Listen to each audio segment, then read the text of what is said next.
The rain drummed against the windows of the Metropolitan Art Gallery as Leonardo Montenegro adjusted his platinum watch.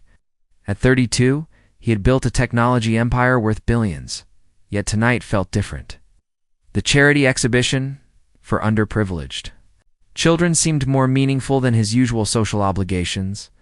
Leonardo moved through the crowded gallery with practiced ease. His charcoal suit, tailored to perfection, commanded respect from every person he passed.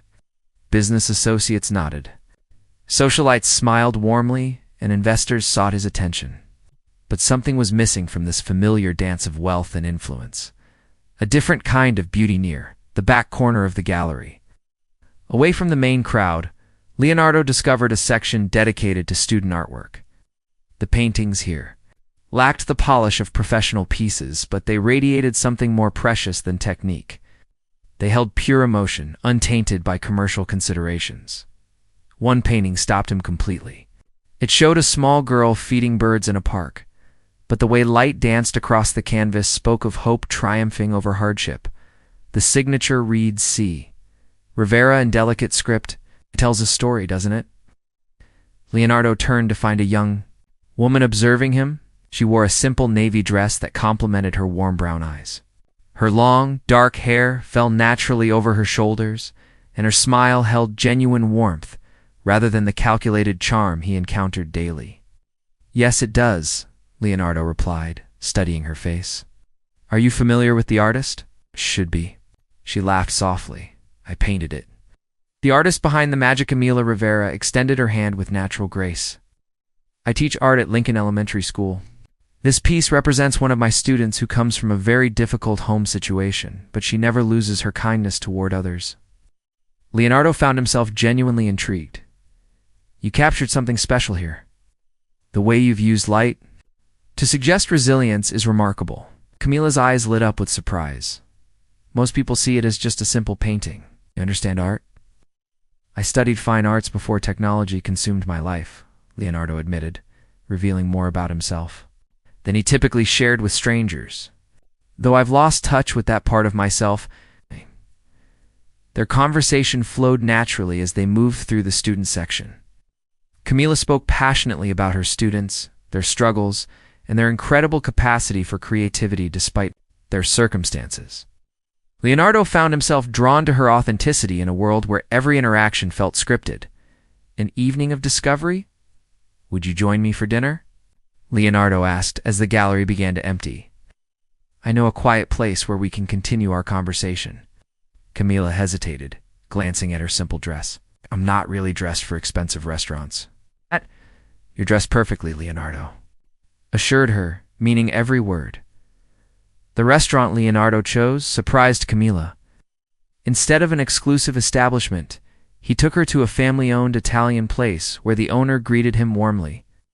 The atmosphere was intimate without being overwhelming, and the food was exceptional without being pretentious. "This isn't what I expected," Camila confessed as they settled into their table. "What did you expect? Something flashier, more expensive?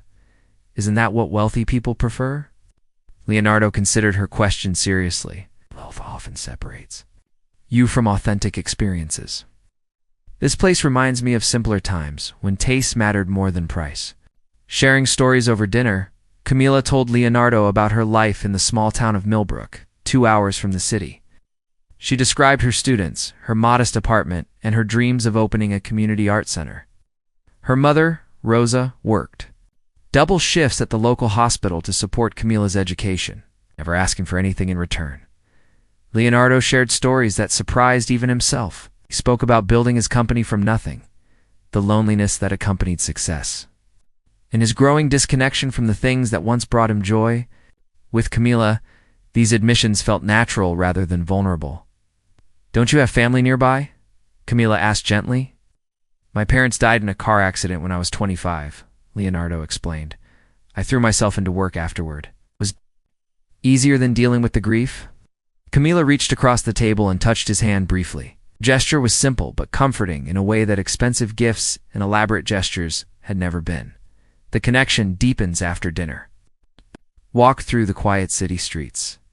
The rain had stopped, leaving the pavement gleaming under the streetlights. Leonardo found himself slowing his usual brisk pace to match Camila's more relaxed rhythm. "I should head back to my hotel," Camila said, as they reached the corner where their paths would diverge. "I have a long drive tomorrow." "Stay another day," Leonardo suggested spontaneously. "Let me show you the city properly." Camila studied his face in the soft glow of the street lamp. "This feels very fast." "Sometimes the best things happen quickly," Leonardo replied, then caught himself. "I don't usually say things like that." "But you meant it?" A night of innocence, Leonardo arranged for Camila to stay in a suite at his hotel. He walked her to her door, fighting every instinct that told him to push for more. Something about Camila demanded his respect in ways he hadn't experienced before. "Thank you for tonight," Camila said softly. "It was magical. Thank you for reminding me that magic still exists." They stood close enough that Leonardo could smell her subtle perfume, could see the trust in her eyes. When he leaned down to kiss her cheek goodnight, she turned slightly, and their lips met instead. The kiss was gentle, tentative, but it carried the weight of genuine emotion. When they separated, both seemed surprised by the intensity of the moment. The invitation, the next morning, Leonardo called Camila before she could leave for home. "Come with me to my lake house this weekend." "No pressure, just time to get to know each other better." "Leonardo, I barely know you." "That's exactly why I'm asking.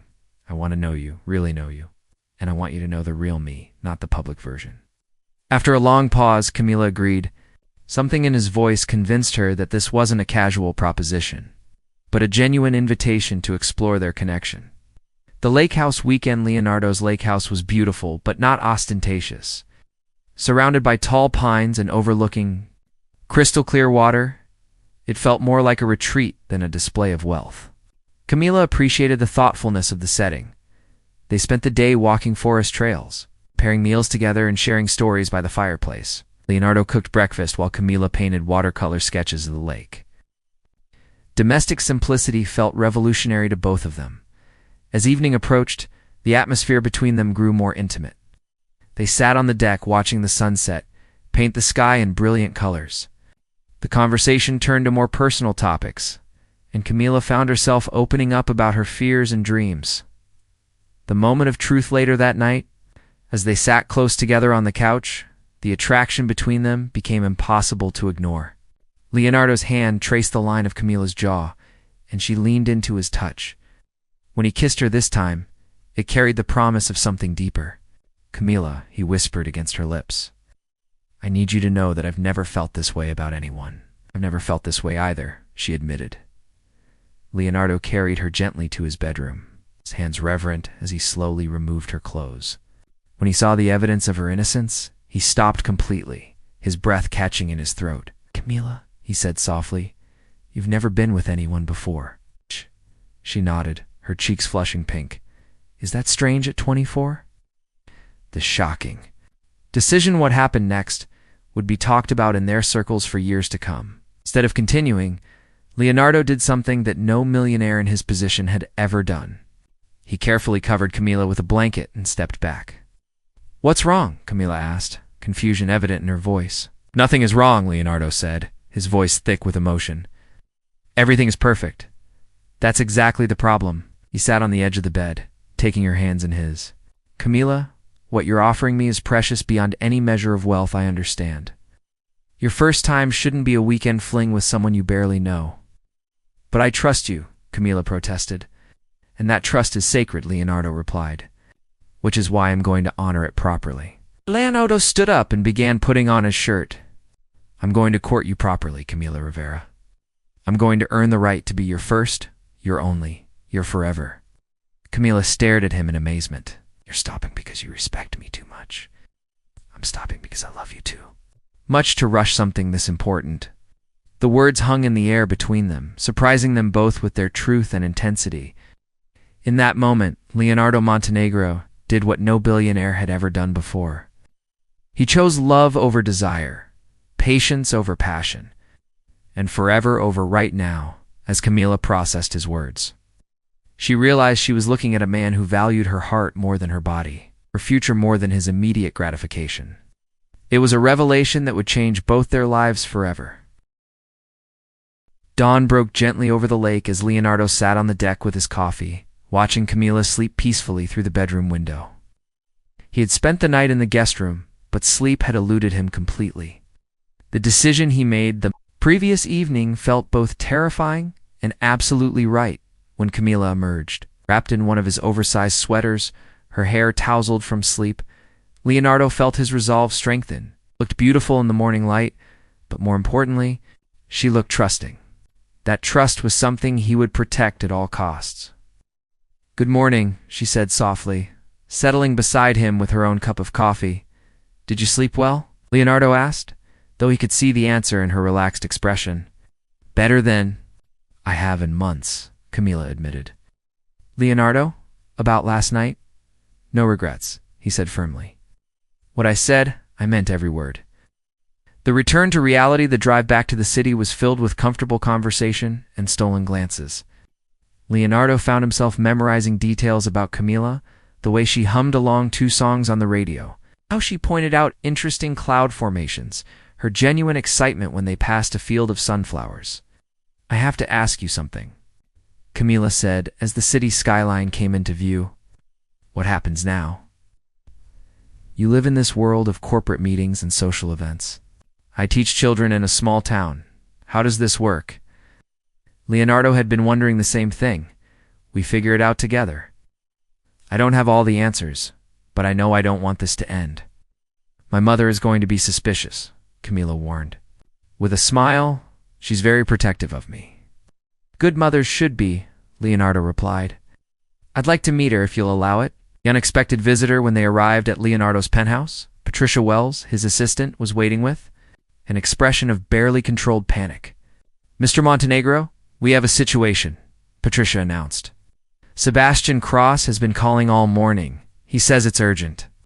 Sebastian Cross was Leonardo's primary business rival, a man who had tried unsuccessfully to buy out Leonardo's company multiple times. The fact that he was calling suggested either a major business crisis or something more personal. "What does he want?" Leonardo asked, his protective instincts already rising as he moved closer to Camila. "He mentioned something about your weekend companion," Patricia said carefully. "I thought you should know before returning his call." Leonardo felt ice in his veins. How could he possibly know about that? "Sir, in our world, privacy is often an illusion," Patricia reminded him gently. The confrontation Leonardo made the call while Camila waited in his living room, admiring the artwork on his walls. She seemed fascinated by a small sculpture that reminded her of her student's work, imperfect but heartfelt. Sebastian Leonardo answered curtly. "What's so urgent, Leonardo, my friend?" Sebastian's voice carried false warmth. "I hear congratulations are in order. You found yourself a charming little schoolteacher. Get to the point." "The point is that your romantic escapades are about to become very public. I have photographs from the gallery, the restaurant, even your lake house. Imagine how the business community will react when they see the great Leonardo Montenegro playing house with a small-town nobody." Leonardo's grip tightened on the phone. "What do you want?" "Sell me controlling interest in your company and these photos disappear. Refuse and I'll make sure everyone knows that their technology emperor has gone soft over a naive little girl." The impossible choice. After hanging up, Leonardo stood at his floor 2 ceiling windows, looking out at the city he had conquered through business acumen and careful reputation management. Everything he had built could crumble if Sebastian followed through on his threats. "Is everything all right?" Camila asked, approaching him cautiously. Leonardo turned to face her, and in that moment, he made his second unprecedented decision. "Camila, there's something you need to know about my world. Sometimes loving someone puts them in danger." He explained Sebastian's threats, watching as understanding dawned in Camila's eyes. She didn't panic or demand he choose between her and his business. Instead, she listened thoughtfully. "So he's trying to use me against you?" Camila said finally. "Yes. You're worried that being with me will destroy everything you've worked for." "The thought had crossed my mind," Leonardo admitted. The teacher's lesson. Camila walked to the sculpture she had been admiring earlier, running her fingers along its imperfect surface. "One of my students made something like this," she said quietly. Her name is Emma, and she comes from a broken home. Her father left, her mother works 3 jobs, and she never has nice clothes or expensive supplies. Leonardo waited, sensing this story had a purpose. But Emma creates the most beautiful art because she pours her heart into it. She doesn't care if it's perfect or if other people approve. She creates from love, not fear. Camila turned to face Leonardo. You can live your life afraid of what people like Sebastian might do, or you can live it from a place of love. But you can't do both. The public declaration the next morning, instead of calling Sebastian back, Leonardo did something that shocked the entire business community. He held a press conference, standing before cameras and reporters with Camila by his side. Leonardo made an announcement that would be replayed on business networks for weeks. Ladies and gentlemen, I want to introduce you to Camila Rivera, the woman I intend to marry. The room erupted in surprised murmurs. Leonardo continued calmly.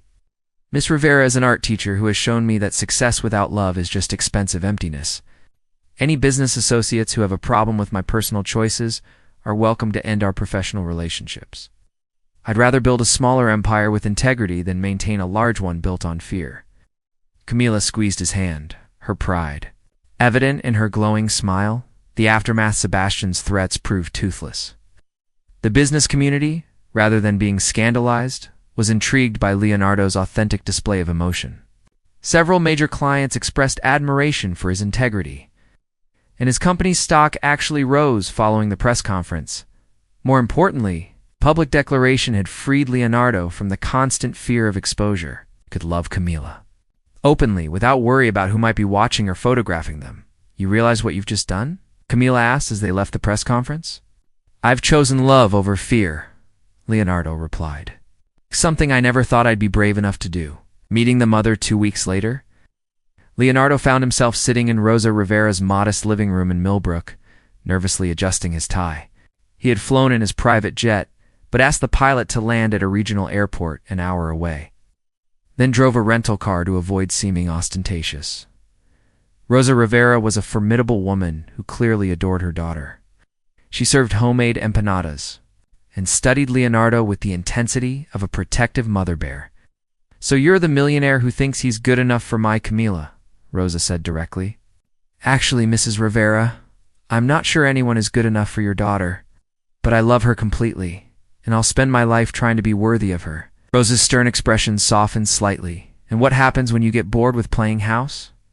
That won't happen, Leonardo said with quiet conviction. Camila has shown me what real happiness looks like. I've been successful in business, but I've never been truly happy until I met her. The ring that evening, as they walked through Millbrook's small downtown area, Leonardo led Camila to the local jewelry store. It was nothing like the exclusive boutiques he usually frequented, but it felt right for this moment. Mr. Montenegro, the elderly jeweler said, clearly honored by the unexpected visit. How can I help you?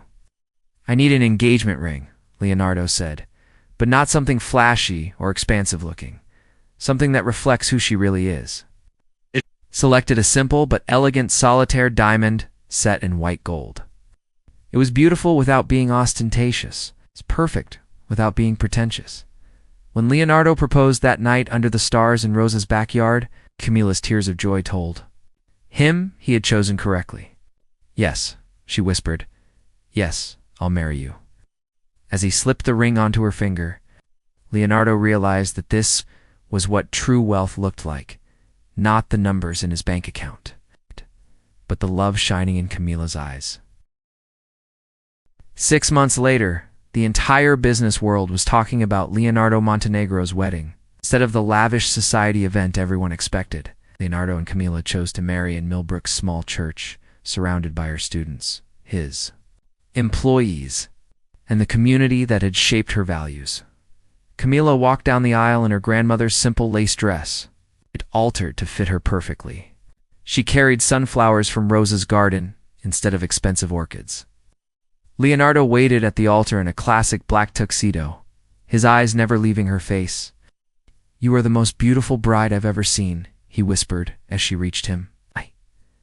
You are the most handsome groom, she replied, her voice steady despite her nervous excitement. the vows that changed everything when it came time for their vows. Leonardo surprised everyone by speaking from his heart rather than reciting traditional words. Camila, 6 months ago, I thought success meant having the most money, the biggest company, the most impressive possessions. You taught me that real success means having someone to share your life with who loves you for who you are, not what you own. His voice grew stronger as he continued. You showed me that true wealth isn't measured in dollars, but in moments of genuine connection. I promise to love you not because you make me feel successful, but because you make me feel human. Vows were equally moving. Leonardo, you could have had any woman in the world, but you chose to wait for me, to court me properly, to respect my values even when they were different from yours. You showed me that a man's character isn't defined by his bank account, but by his actions when no one is looking, the honeymoon surprise instead of jetting off to an exotic resort. Leonardo surprised Camila with a honeymoon that reflected their shared values. He had purchased a small, run-down art center in Millbrook and spent months having it renovated in secret. This is your wedding gift, he said as they stood before the beautiful new building. The Camila Rivera Community Arts Center, a place where children from all backgrounds can discover their creativity. Camila burst into tears of joy. You remembered my dream. I remember everything about you, Leonardo said, pulling her close. Your dreams are my dreams now. The first challenge, their first months of marriage, were blissfully happy. But their first real test came when Leonardo's company faced a hostile takeover attempt. Sebastian Cross had partnered with international investors to buy out Leonardo's shareholders. We could lose everything, Leonardo told Camila as they reviewed the financial documents in his home office. Define everything, Camila replied calmly. It's the company, the penthouse, most of our liquid assets. We'd still be comfortable, but we'd still have each other, Camila finished. The art center would still help children, and your mothers. Jewelry would still make me feel connected to your family. Everything that actually matters would remain. Leonardo stared at his wife in amazement. You're not worried about losing the money? I married you when you had money, and I'll stay married to you if you lose it all. That's what for richer or poorer means. The corporate battle with Camila's unwavering support, Leonardo fought the takeover with renewed determination. But instead of using the ruthless tactics that had built his empire, he chose a different approach. He appealed directly to his employees and smaller shareholders, explaining his vision for the company's future. This company isn't just about profit, Leonardo addressed the packed auditorium. It's about innovation that improves lives. About providing good jobs for people who believe in our mission. If we sell to Sebastian Cross, those values disappear. The speech, broadcast live to news networks, showed a side of Leonardo that the business world had never seen before. He spoke passionately about social responsibility, employee welfare, and long-term sustainability over short-term profits. The surprise Aletha takeover battle took an unexpected turn when Leonardo received a call from an unlikely source. His former assistant, Patricia, who had left to work for a nonprofit organization. Mr. Montenegro, I've been watching the news coverage of your situation, Patricia said. I think you should know that several of your former female employees have started a social media campaign supporting you. What kind of campaign? There. Sharing stories about how respectfully you treated them, how you promoted based on merit, how you supported work-life balance. It's quite powerful testimony to your character. The hashtag #StandWithLeonardo campaign went viral, with employees, customers, community members sharing stories about Leonardo's integrity and the positive impact of his leadership. Camila's strategic insights. The takeover battle intensified. Camila made an observation that proved crucial. Leonardo, you've been fighting this like a traditional business war, she said as they walked through their community art center, watching children create paintings. But Sebastian isn't just trying to buy your company. He's trying to destroy your reputation, your character, everything that makes you different from him. What are you suggesting? Stop fighting his battle and start fighting your own. Show people who you really are, not just what you've accomplished. The documentary Decision Acting on Camila's advice, Leonardo agreed to participate in a documentary about his life and business philosophy. The filmmaker was given unprecedented access to their daily routine, showing Leonardo not just as a CEO, but as a husband, a community member, and a man trying to balance success with integrity. The most powerful moment in the documentary came when Leonardo was shown reading to children at the art center with Camila beside him. His genuine joy and connection with the kids revealed a side of him that no corporate biography could capture. "This is what success looks like to me now," Leonardo said to the camera. "It's not the size of my bank account, but the impact we can have on young lives." Sebastian's final gambit, desperate to complete his takeover. Sebastian made one last attempt to destroy Leonardo's reputation. He leaked private financial documents suggesting that Leonardo had used company funds for personal expenses, including the renovation of the art center. The accusations dominated headlines for days. Leonardo's stock price plummeted, and several major investors demanded explanations. It appeared that Sebastian might finally achieve his goal. The truth revealed that. A packed press conference, Leonardo addressed the allegations head-on.